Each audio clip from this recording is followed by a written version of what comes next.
პირდაპირ ეთერშია დღის ამბები 16 საათზე. ცოტა ხნის წინ კომპანია კრისტალის დირექტორი ლევან დაუთაშვილი დააკავეს. მას ბრალი 292 მუხლით აქვს წაყენებული ავზი, საიდანაც გუშინ ლილოს დასახლებაში ქლორმა გაჟონა.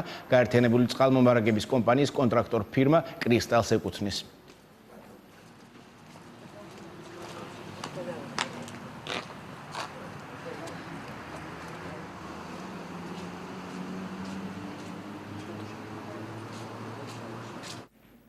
რამდენიმე წუთის წინ მაღალი ტექნოლოგიების საუნივერსიტეტო კლინიკაში სასწრაფო დახმარების ბრიგადამ მძიმე ინტოქსიკაციით რეალტივის დღის ამბების ჟურნალისტი მაკა თვაური გადაიყვანა. ექიმების განმარტებით მწვავე ინტოქსიკაცია ქლორის დიდი რაოდენობით შესუნთქვამ გამოიწვია. მაკა თვაური ოპერატორთან ერთად ლილოს დასახლებაში შემთხვევის ადგილზე მთელი ღამის განმავლობაში მუშაობდა. დღესვე ანალოგიური სიმპტომებით წმინდა მიხეილის სახელობის კლინიკას დღის ამბების ოპერატორმა ჯონი გუსოევმაც მიმართა. მას ძლიერი თავის ტკივილისა და პირღებინების შეგრძნება ჰქონდა. დღის ამბების ჟურნალისტისა და ოპერატორის ჯანმრთელობის მდგომარეობა სტაბილურია, თუმცა ორივე მათგანი ამ დროისათვის სტაციონარებში რჩებიან. ყელის წამ ჰქონდა და გულის რევის შეგრძნება, სასწაული თავის ტკივილი, იმიტომ რომ ჩვენ შემთხვევა რომ მოხდა რამდენიმე წუთით მერე მივედით შემთხვევის ადგილზე და უფრო საფრისუნი მაშინ იგრძნობოდა და აქედან გამომდინარე ყელის წამ მაშინვე ვიგრძენი. მაგრამ ყურადღება არ მიმიქცევი, ამით უკვე თავი ძალიან ცუდად ვიგრძენი და აქედან გამომდინარე სასწრაფო მედიცინამ გამოვიძახა. ნავთმშენის დასახლებაში დღეს სასწრაფო დახმარების გამოძახების კიდევ რამდენიმე შემთხვევა დაფიქსირდა. ქლორის გაჟონვის ადგილთან ახლოს მდებარე საცხოვრებელი კორპუსებიდან და სავაჭრო ობიექტებიდან მოქალაქეებმა სასწრაფო დახმარება სხვადასხვა სიმპტომებით მიმართეს, თუმცა არც ერთი მათგანი საავადმყოფოში გადაყვანა საჭირო არ გახდა. ნავთმშენის დასახლებაში საგანგებო სიტუაციების სამსახურის სპეციალური ჯგუფები ჰაერში მომწამლელი ნივთიერებების დონეს ამოწმებენ. ინგოროყვას ნეიროქირურგიული ცენტრის რეანიმაციულ განყოფილებაში კი 18 წლის ლაშა ნარიმანიძე ისევ კომატოზურ მდგომარეობაშია. ინგოროყვას ნეიროქირურგიული ცენტრის რეანიმაციულ განყოფილებაში ქლორის ინტოქსიკაციით 2 მძიმე პაციენტი რჩება. ერთ-ერთი მათგანი 18 წლის ლაშა ნარიმანიძეა, რომელიც ამ დრომდე კომატოზურ მდგომარეობაში იმყოფება. თბილისის ქირურგიის ეროვნულ ცენტრში მკურნალობას 7 პაციენტი გადის. დიდი უმეტესობა გაეწერა მაგას სახლში. ამჟამად ჩვენთან გადაუდებელი დახმარების დეპარტამენტის მოკრება 7 ავადმყოფი, რომლებიც დღეს დილით სულ წავდნენ სახლში. ორი ავადმყოფი იყო შედარებით, ორი ავადმყოფი იყო მძიმე, მათგან ერთი მდგომარეობა კრიტიკული 18 წლის ბიჭის, იმყოფება ამჟამად მართვით სუნთქვაზე რეანიმაციულ განყოფილებაში. ტრანსპორტში ცუდი სუნი რო დატრიალდა, გააჩერეს ტრანსპორტი და ჩამოვიდა ხალხი დაბლა. ამ დროს ჩემი შვილიც რა თქმა უნდა და როგორც ასთმიანი ბავშვი უკვე სუნთქვა, მას ცოტა შეეკრა, იმიტომ სპეციფიკურ სუნებზე იყო ალერგიული. ვეღარც წამლის დახმარებით და ის ვერ მოსულიერდა ვერანაირად. გაითიშა იქვე ბავშვი, გათიშულა. აქ მოვედი საავადმყოფოში რომ მოიყვანეს მაშინ. ქლორი მომწამლავი მოყვითალო მწვანე ფერის მხრჩოლავი სუნის გაზია. ქლორის წყალხსნას მომწვანო ფერი და სპეციფიური მძაფრი სუნი აქვს. ქლორი მახრჩობელა გაზია და ის ადამიანის ჯანმრთელობისთვის საშიშია. იაშვილის სახელობის ბავშვთა კლინიკაში ქლორის ინტოქსიკაციით 9 ბავშვია მოთავსებული. ექიმების განმარტებით მათი მდგომარეობა საშუალო სიმძიმისაა და ისინი ამ დრომდე კლინიკაში რჩებიან. 9 პაციენტიდან დღეისათვის 9 კლინიკაშია. მათი მდგომარეობა საშუალო სიმძიმისაა, უტარდებათ სტაციონარული მკურნალობა. მათგან სავარაუდოდ რამდენიმე გაეწერება, დანარჩენის მკურნალობა გაგრძელდება. ლილოში ქლორის გაჟონვის შედეგად დაბინძურებული ჰაერი ამ დროისთვის საფრთხეს აღარ შეიცავს. გარემოს დაცვის სამინისტროს თანამშრომლებმა ჰაერის ტესტი რამდენჯერმე აიღეს და მათი მონაცემებით ტემპერატურა ნორმის ფარგლებშია. მთელი ღამის განმავლობაში მუშაობდნენ შესაბამისი სამსახურები, ამჯერად მიდის ასე ვთქვათ შედეგების აღმოფხვრა, ხდება ჰაერის წყლის ანალიზების აღება, ჩვენი შესაბამისი სამსახურებიც ადგილზე არიან, მეც გავხდით ადგილზე და მე ვფიქრობ, რომ არანაირი საფრთხე ამჯერად უკვე მოსახლეობას და გარემოს აღარ ემუქრება. მთელი ღამის განმავლობაში ლილოს დასახლებაში სამაშველო სამსახურის საგანგებო რეჟიმში მუშაობდა. ერთ-ერთ კერძო საწარმოში ავზიდან ქლორმა დაახლოებით 9 საათზე გაჟონა. ინციდენტის შედეგად 70-მდე ადამიანი მოიწამლა. დაშავებულები წუხელვე მოინახულეს საქართველოს პრეზიდენტმა მიხეილ სააკაშვილმა და ჯანდაცვის მინისტრმა ზურაბ ჭიაბერაშვილმა. სამაშველო სამსახურთან ერთად საგანგებო რეჟიმში მუშაობდა რეალტივის გადამღები ჯგუფებიც. და ტელევიზია უახლეს ინფორმაციას მაყურებელს პირდაპირ ეთერში სთავაზობდა. გადიყავით ეს რომ მოხდა გაჟობა? მაგრამ შიგნით იყავით შენობაში? ავტობუსში. საიზესად მიდიოთ საწყო? ბატონო? ეს 18 წლის ბიჭი სად იყო? ძალიან ახლო იყო? ძალიან ახლო იყო. დიახ და მას თავის დაავადებაც ჰქონია გულის. გონებას კარგავდია, ვიღაცამ გამიჩერა, აი არც ვიცი ვინ არის, რომ დიდი მადლობა. შენ ატარებდი? არა, მე არ ვატარებ. ქუჩაზე ვიყავ გადმოსული მაღაზიაში.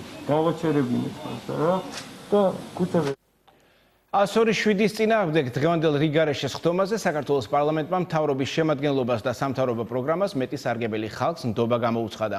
მთავრობის კანცელერიას მისი უფროსის ნაცვლად პრემიერი უხელმძღვანელებს ახალ პრემიერ-მინისტრს უფლებამოსილება ეზრდება. დილიდან პარლამენტში ნინი ფოფხაძე მუშაობს.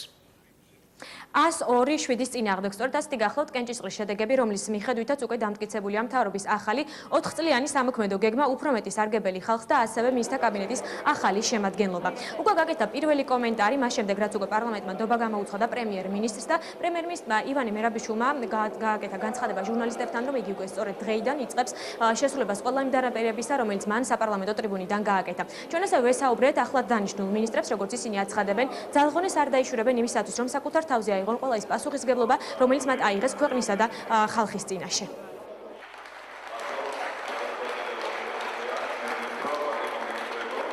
ამ წუთიდან მე ვიწყებ ჩემი მთავრობის წევრებთან ერთად ჩვენი პროგრამის შესრულებას. მე ვაპირებ თითოეულ საქართველოს მოქალაქეს, თითოეულ რეგიონში, თითოეულ ქალაქში, თითოეულ სოფელში გავაცნო ეს პროგრამა და ჩვენ ხალხთან ერთად აღვასრულო ეს პროგრამა მეტი სარგებელი ხალხს, რაც ითვალისწინებს უმუშევრობის წინააღმდეგ ეფექტურ ბრძოლას, პროგრამას, რომ ჯანდაცვა იყოს ყველასთვის ხელმისაწვდომი, რომ აღორძინდეს ქართული სოფელი. მე ვაპირებ პრესასთან ერთად, პრესის წარმომადგენელთან ერთად ხშირად ურთიერთობას და ჩემი გეგმების თქვენი მეშვეობით ქართული მოსახლეობის გაცნობას. უნდა შეიქმნას მონაცემთა ბაზა, უმუშევრების მონაცემთა ბაზა, რომლის ანალიზის საფუძველზე შეიქმნება შრომის ბირჟა. ეს უკანასკნელი იქნება პირდაპირი ხიდი დამსაქმებელსა და სამსახურის მაძიებელს უმუშევარს შორის. ამ მონაცემების ანალიზი მოგცემს საშუალებას, რაც ძალიან მნიშვნელოვანია. აქამდე არ არსებობდა, უნდა შეიქმნას უმუშევრის სამართლებრივი სტატუსი. ყოველივე ეს მოგეხმარება, რომ განსაზღვროთ იმ სოციალური დახმარების, იმ სადაზღვევო პაკეტების მოცულობა, რომელიც ასე აუცილებელია თითოეული ჩვენი უმუშევარი ოჯახებისთვის. მინდა აღვნიშნო, რომ აბსოლუტურად ის ყველა პროექტი, რომელიც ხსენებული იყო დღეს ახალი პრემიერ-მინისტრით, არის მიმართული ზუსტად ამისთვის, ახალი სამუშაო ადგილების შექმნისთვის კერძო სექტორში. აღნიშნული იყო, რომ შემოსული ინვესტიციებით მომავალი 4 წლის განმავლობაში ძალიან პესიმისტური შეხედულებითაც შეიქმნება დამატებით 80,000 ახალი სამუშაო ადგილი. დიახ და დღეს უკვე როგორც გითხარით, კენჭი ეყარა მთავრობისათვის ნდობის გამოცხადების საკითხს, რომელშიც მონაწილეობა არ მიუღია საპარლამენტო ოპოზიციას. როგორც ისინი აცხადებენ, ამის თავარი მიზეზი ის გახლავთ, რომ უმრავლესობამ არ გაითვალისწინა ის შენიშვნები, რაც საპარლამენტო ოპოზიციას ჰქონდა პროგრამასთან დაკავშირებით, საუბარია ჯანდაცვის სფეროზე და განათლებაზე.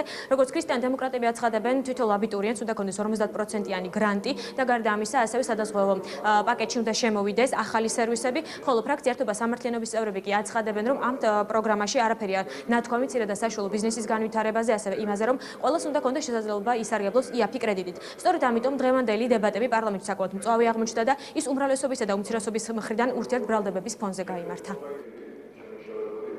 იყო ძალიან ბევრი პრობლემები ამ საკითხთან დაკავშირებით და არაერთი მსჯელობა ქონდა ჩვენ აქ და ნათელი მაგალითებია იმისა, თუ როგორ ხდება ძალადობრივი გზით განსახლება და აქედან გამომდინარე რა პრობლემები წინაშე რჩებიან დევნილები იქ. აქ საუბარი არის სამუშაო ადგილებზე, საუბარი არის თვითონ ბინის განაწილებებზე. თქვენ თუ შეგიძლიათ ნახოთ თქვათ რეგიონები, სადაც მოხდა განსახლება ეგრეთ წოდებული დევნილების, თქვენ ნახავთ, რომ ნახევარი ბინები ჩაკეტილი არის. რას გაითვალისწინებს საქართველოს ახალი მთავრობა, რას აპირებს ამ მიმართულებით, გააგრძელებს გამოსახლებას თუ განსახლებას იმ პროგრამით, რაც მართლაც ნორმალურადაა გაწერილი და ამ პროგრამის წავა თუ არა. 2015 წელს უნდა დახარჯულიყო სოფლის მეურნეობაში არაუმეტეს 200 მილიონისა ჯანდაცვაში უნდა დახარჯულიყო არაუმეტეს 350 მილიონი. მე გეუბნებით 2015 წლის ბიუჯეტთან დაკავშირებით და შემდეგ ეს ჩამრთვალი შემიძლია უსასრულოდ გავაგრძელო, იმიტომ რომ ეს რიცხვები, რომელიც ამ დოკუმენტში დევს და რაც თქვენ აქ წარმოადგენთ, არაადეკვატური და არა შესაბამისობაში მოდის. რა შეიცვალა 3 წელიწადში, 3 თვეში თქვენ მთავრობაში, იმიტომ რომ თქვენ ამ მთავრობის გუნდის წევრი იყავ, იღებთ თუ არა თქვენ პასუხისმგებლობას აი ამ საშინელ მდგომარეობაზე, რაც ეხება, რომელიც თქვენ მთავრობის განმავლობაში მოხდა და მესამე, იღებთ თუ არა პასუხისმგებლობას იმაზე, რომ თქვენი მინისტრობის პირობებში სპეცსამსახურები ჩამოყალიბდა პოლიტიკურ, ვთქვათ, პოლიციად, მე არ გულისხმობ პატრულს, მე გეუბნებით ძალიან კარგად იცით ჩვენ რასაც გულისხმობთ, ეს არის პოლიტიკური პოლიცია, ანუ სპეცსამსახურები, რომელიც შერჩევითი სამართალწარმოების გზით პოლიტიკურ ოპონენტებს დევნის და იღებ თუ არა ამაზე პასუხისმგებლობას, ბატონო, ანუ ვიღებ პასუხისმგებლობას. ყველაფერზე რასაც ვაკეთებდი აქამდე, ყველაფერზე რასაც ვამბობ აქ, ვიღებ პასუხისმგებლობას შინაგან საქმეთა მინისტრობაზე მუშაობაზე. უფრო მეტიც მე ვამაყობ, რომ მომიწია ამ დროს მუშაობა და მე ვამაყობ და მე მინდა გამოვიყენო ეს ტრიბუნა და ჩემ ყველა დღეს ასე ვთქვათ, ალბათ დიდი ალბათობით მე აღარ ვიქნები შინაგან საქმეთა მინისტრი და მე მინდა ვთქვა, რომ ჩემ ცხოვრებაში ყველაზე საინტერესო წლები იყო შინაგან საქმეთა მინისტრის მუშაობა და მე მინდა ყველა პოლიციელს, ვინც გააკეთა არნახული საქმე, დაუხადო მადლობა და მე მინდა უსწრო და დარწმუნებული ვარ, რომ ბაჩოსთვის იქნება ძალიან ძნელი მუშაობა, ძალიან ძნელი და ბაჩოთვის ძალიან ძნელი იქნება შენარჩუნებაც კი იმ დონის და მე დარწმუნებული ბაჩო განავითარებს და რაც ყველაზე მთავარია დაამტკიცებს, რომ პოლიციაში ჩატარებული რეფორმა ეს არის უკვე მტკიცე პოლიცია, რომ საკადრო ცვლილებები მინისტრის ცვლილება არაფერს არ შეცვლის და ქართველი ხალხი დარწმუნდება, რომ ყავს მას ისეთი ინსტიტუტი, როგორც არის პოლიცია, რომელსაც განიცადა არნახული განვითარება, რომელიც არის საამაყო თითოეული ქართველისათვის, თითოეული პატრიოტისათვის და მე ვარ დარწმუნებული, რომ ქართული პოლიცია კვლავაც იქნება ერთ-ერთი მთავარი დასაყრდენი საქართველოში რეფორმების განხორციელების, საქართველოს სტაბილურობის და საქართველოს განვითარების და კიდევ ერთხელ მინდა გითხრათ, რომ ვიღებ პასუხისმგებლობას და ვამაყობ, რომ ვიყავი მთავრობის წევრი და ვიყავი შინაგან საქმეთა მინისტრი. მას შემდეგ, რაც პარლამენტმა ოფიციალურად გამოუცხადა ნდობა, პრემიერ-მინისტრს უკვე დაიწყო მუშაობა ახალ კანონ პროექტზე, რომლის მიხედვითაც პრემიერ-მინისტრს გაეძდება ვალდებულებები და უფლებამოსილებები და როგორც ჩვენთან საუბრისას უმრავლესობის წევრები აცხადებენ, შესაბამისი კანონ პროექტი პარლამენტში განსახილვად უკვე შემოტანილია.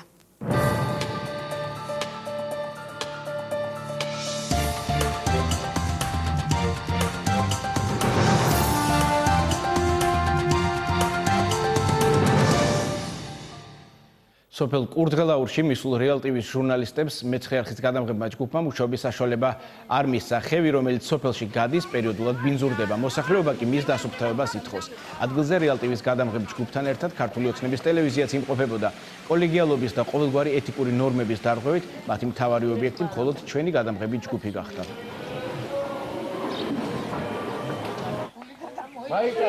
ამაზე ბიუჯეტ ფული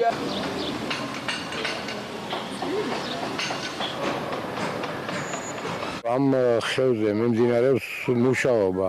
არ არსებობს, როდის მეაქ წყალი მოვარდეს და არ მიხედონ მაშინვე. იმ წუთშივე, რომ ხალხი არ დაზიანდეს, არ დაზარალდეს. მეცხრე არხი მოვიდა იმის გულისთვის, ამ ხალხისთვის რაღაც გემეეძალნათ უпроსორეთ სიტყვები, რაღაცა საიმათოდ, ტყუილები ეთქმეინებინათ და იცექრათ. სხვა არაფერი არ იყო აქ და დაზვერვაზე იყვნენ. მეცხრე არხიდან იყვნენ მოსულები. და ხევზე გვაიძულებდნენ, გვეთქვა, რომ არ კეთდება. და ეს ხევი კეთდება. ნელა-ნელა დასრულდება, არ არის ჯერ დასრულებული. ხო და შეგიძლიათ განახოთ კიდეც, რომ დაწყებულია გაკეთება და დაამთავრდება. ქართულ ოცნებაში შემავალი პარტიები ჯარიმის გადახდას არ აპირებენ, ეს მანანა კობახიძემ დღეს გამართულ ბრიფინგზე განაცხადა.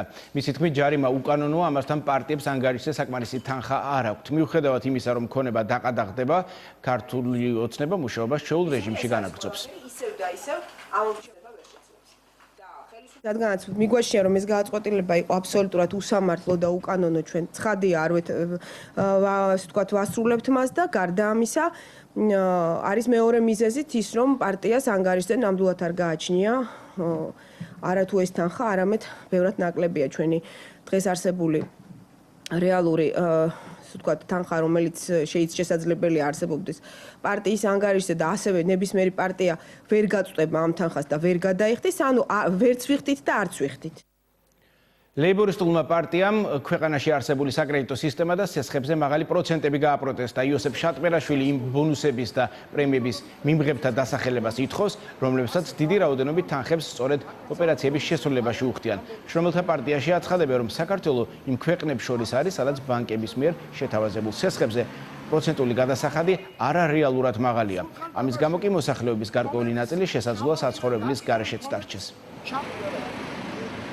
იწერენ პრემიებს, რომელსაც ბონუსები ქვია, რომელიც უტოლდება რამოდენიმე მილიონს. მოვითხოვთ ეროვნული ბანკისგან, გამოაქვეყნოს ის კრედიტები და იმ ბონუსების და იმ პრემიების რაოდენობა, იმ ხელფასების რაოდენობა, რომლებსაც ბანკის ხელმძღვანელები და ტოპ მენეჯერები იღებენ. არნახული მაღალი ფასია კრედიტებზე. ამაზე მიხეილ სააკაშვილმაც კი განაცხადა, რომ ბანკირებს დაწესებული აქვთ სოფლიოში ყველაზე მაღალი კრედიტი. ეს 24-28%-ია წლიური ხანდახანი.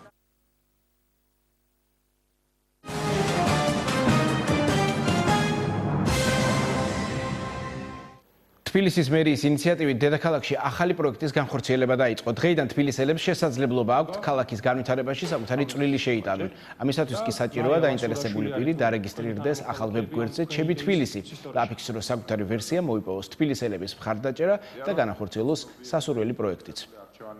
მიღებული, ესე ვთქვათ, არჩევანი. ჩვენ ვანიჭებთ მინიმალური მხარდამჭერების ოდენობას და შემდეგ უკვე იწყება კამპანია. იწყება კამპანია თითოეული ამ იდეის განხორციელებისთვის.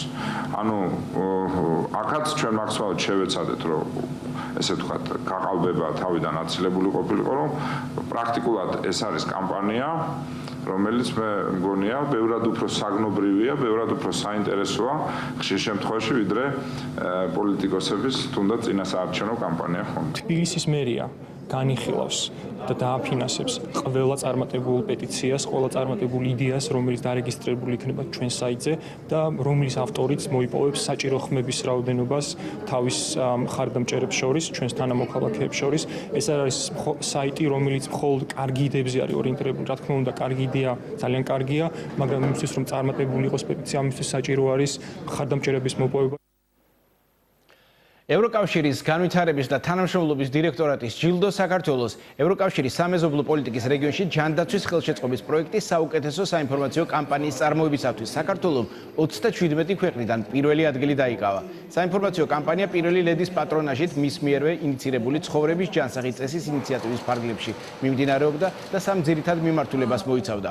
პროექტი მიზნად ისახავდა სამედიცინო მომსახურების ხარისხის გაუმჯობესებას, ახალი სამედიცინო სერვისების დანერგვას და ცხოვრების ჯანსაღი წესის პოპულარიზაციას. ძალიან მოეწონა ევროკავშირმა ზუსტად ეს, რომ ბევრი მედიის სახე იყო ჩართული, კარგად ჩანდა ეს ევროპული ფასეულებები, როგორც არის ჯანდაცვის წესი და ასევე მოეწონათ, რომ თელ მოსახლეობაზე იყო ეს გამიზნული, არა მარტო ბავშვებზე, არა მარტო რომელიმე მოსახლეობის ნაწილზე, არამედ ყველაზე. და ჩვენ აუცილებლად ვაგრძელებთ ამ პროექტს, იმიტომ რომ ბევრი თემა, ბევრი ასეთი გზავნილი გვაქვს კიდე საქართველოში წინ მოსაწევი. მიხარია, რომ საქართველოს ამ პროექტში ასეთ წარმატებას მიაღწია და საუკეთესოდ დასახელდა. როდესაც რაიმე კარგს აკეთებ, თავარია ადამიანებამდე მიაღწიოს. ამ კამპანიის წარმატების ერთ-ერთი მიზეზი სწორედ ეს იყო. მე მჯერა, რომ ამ პროგრამას უკვე ყველა ქართველი იცნობს. უნდა გითხრათ, რომ კომისია ევროკავშირის ყველა ქვეყნის წარმომადგენლებით იყო დაკომპლექტებული. მათი გადაწყვეტილება ადასტურებს, რომ ქართული კურსი ძალიან კარგად იყო ორგანიზებული. ძალიან მნიშვნელოვანი ინიციატივით მივახციეთ წარმატებას იმის გამო, რომ ელემენტარულად სურვილი იყო ყველასი დიდი, რომ ჩართულიყვნენ ამ ინიციატივაში და ალბათ ეს ერთობლივი შრომა და ერთობლივი ინიციატივა განაპირობა ეს წარმატება დღევანდელი.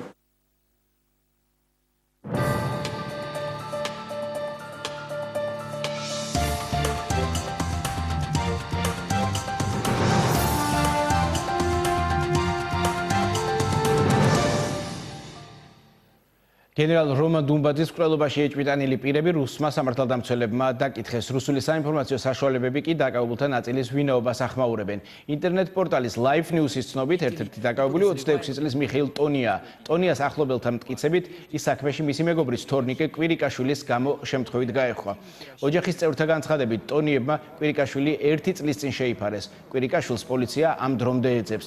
გამოძიების ინფორმაციით, ყველა დაკავებული გენერლის მკვლელობის უშუალო შემსრულებელია, თუმცა დამკვეთების ვინაობა არ ხმაურდება. გენერალი დუმბაძე 2012 წლის 21 მაისს ქუჩაში ჩაცხრილეს. მომხდარს მის ბიზნეს ინტერესებს უკავშირებენ.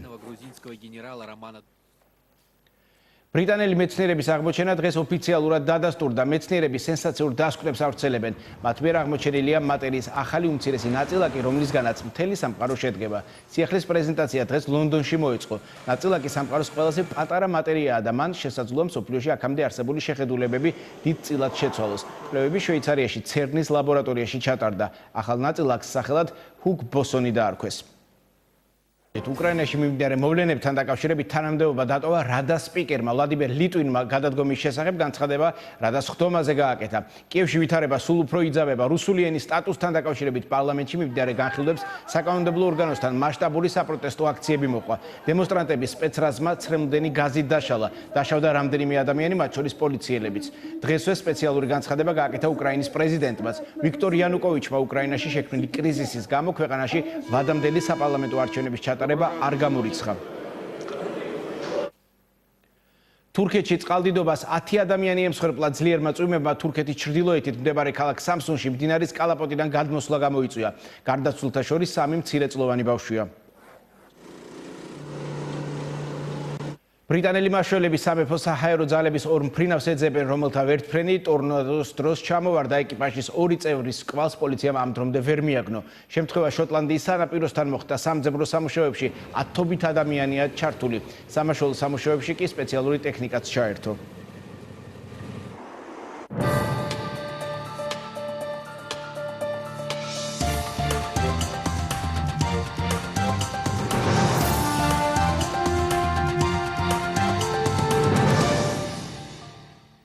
ამერიკელმა შეერაღებულმა ძალებმა ატლანტის ოკეანეში საიდუმლო ხელოვნური კუნძული ააშენეს, რომელიც 460 ჰექტარს მოიცავს. ინტერნეტში კოსმოსიდან გადაღებული მასალა გავრცელდა, რომელიც ფაქტს ადასტურებს. ჩანაწერში ჩანს, როგორ იცვლებოდა ტერიტორია წლების განმავლობაში. ადრე არსებული კუნძულის ადგილას ახალი კუნძულის აშენების დაფინანსება ამერიკამ 1995 წლიდან განაახლა. უახლოეს მომავალში ამერიკა და ისრაელი თეირანთან საიდუმლო მოლაპარაკებებს დაიწყებენ და თუ ეს მოლაპარაკებებიც უშედეგოდ ჩაივლის, მაშინ ირანის წინააღმდეგ სამხედრო ოპერაცია დაიწყება. ამერიკულ მედიაზე დაყრდნობით რუსული საინფორმაციო სააგენტოები წერენ, რომ თეირანის წინააღმდეგ დაგეგმილი ოპერაციისათვის სპარსეთის ყურეში ამერიკული შეიარაღებული ძალების მობილიზაცია უკვე აქტიურად მიმდინარეობს. ამის მიუხედავად ირანული მედია ავრცელებს ცნობას, რომ თეირანმა ახალი რაკეტა გამოსცადა. ვითარება ირანსა და დასავლეთს შორის განსაკუთრებით მას შემდეგ გამწვავდა, რაც 1 ივლისს ირანულ ნავთობზე დაწესებული ემბარგო ამოქმედდა. საფრანგეთის პოლიციამ ნიკოლა სარკოზის საცხოვრებელ სახლს და მის იურიდიული ფირმის ოფისში ჩხრეკა ჩაატარა. ადგილობრივი მედიის ცნობით ჩხრეკის დროს სარკოზების ოჯახი კანადაში იმყოფებოდა. პროკურატურა იძიებს საქმეს, რომელიც მიხედვითაც 2007 წელს საარჩევნო კამპანიის დასაფინანსებლად სარკოზიმ ფული კორპორაცია ლორეალისაგან უკანონოდ მიიღო. ბრალდების მხარე ირწმუნება, რომ მაშინ ნიკოლა სარკოზიმ ფული საფრანგეთის ყველაზე მდიდარი ქალბატონის ლილიან ბეტანკურისგან აიღო. საქმის გამოძიება აქტიურად მას შემდეგ განახლდა, რაც ნიკოლა სარკოზის პრეზიდენტის იმუნიტეტი მოეხსნა.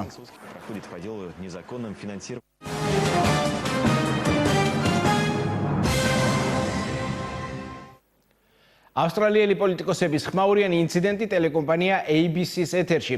ერთ-ერთმა დეპუტატმა გონება თოქ-შოუში პირდაპირ ეთერის დროს დაკარგა. მაყურებელი ყველაზე მეტად იმ ფაქტმა შეაშფოთა, რომ დეპუტატის გვერდით მჯდომ მის კოლეგას მომხდარზე რეაგირება არ მოუხდენია და დახმარება არც კი უცდია. ჩანაწერი ინტერნეტში გავრცელდა და მან ავსტრალიის მოქალაქეთა ნაწილის შეშფოთება გამოიწვია. ესპანეთში გახმაურებული საქმე დასრულდა 11 თვის და 5 წლის შვილების მკვლელ ქალს 30 წლით პატიმრობა მიუსაჯეს. დანაშაულზე მაქსიმალური სასჯელი 34 წელია. 45 წლის ქალმა ბავშვები მძინარე მდგომარეობაში გაგუდა. სასამართლომ ბრალდებული შეურაცხადობა დაადასტურა. მკვლელობამდე შეურაცხადმა დედამ ბავშვებს სამდღიანი დაუვიწყარი არდადეგები მოუწყო.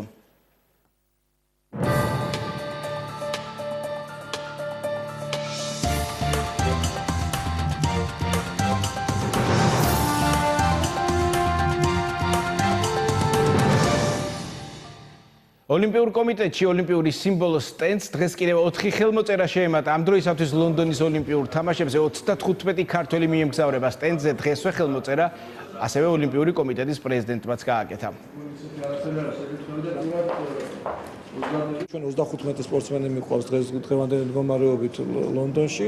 ეხლა უკვე ყველაფერი უკვე ლონდონში შევხედავთ, იმედია რომ შედეგი ცუდი არ უნდა იყოს. მე დიდ გამარჯვებას ველე და ალბათ ქართველი გულშემატკივარი გახდება ჩვენი სპორტსმენების გამარჯვებების მოწმე. სიმაღლეზე ხტომაში სულ რაღაც 2 სანტიმეტრი დაგვაკვდა, ასევე ბადროს სპორტსნაშიც რამოდენიმე სანტიმეტრით ორმა სპორტსმენმა ფაქტურად ვერ შეასრულა და ჩვენ ვფიქრობთ რომ მომავალი ოლიმპიადა ჩვენია და მომავალ ოლიმპიადაზე გაცილებით მეტი რაოდენობა იქნება სპორტსმენების და გაცილებით უფრო მაღალი სინჯის მედლებზე ვის მოლოდინში ვიქნებით ვიდრე ლონდონში. უფრო უკეთეს ფორმაშია ვიდრე წინა ოლიმპიადებზე და ყველანაირად ვეცდები რომ უკეთეს შედეგი ვაჩვენო, უფრო წინ წავიწიო პოზიციებით და მოხდე ნახევარფინალში და მე უკვე ფინალისტის ვიბრძოლა.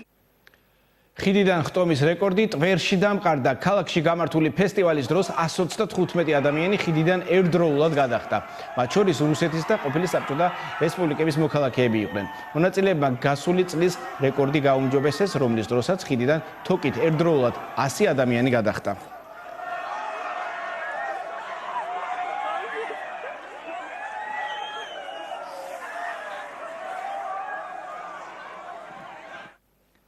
ამ დროისათვის სულ ეს იყო თქვენ უყურებთ დღისამებრ 16 საათზე რეალ ტივის საინფორმაციო სამსახური დროებით. მე კი ხვალ დილამდე გემშვიდობებით.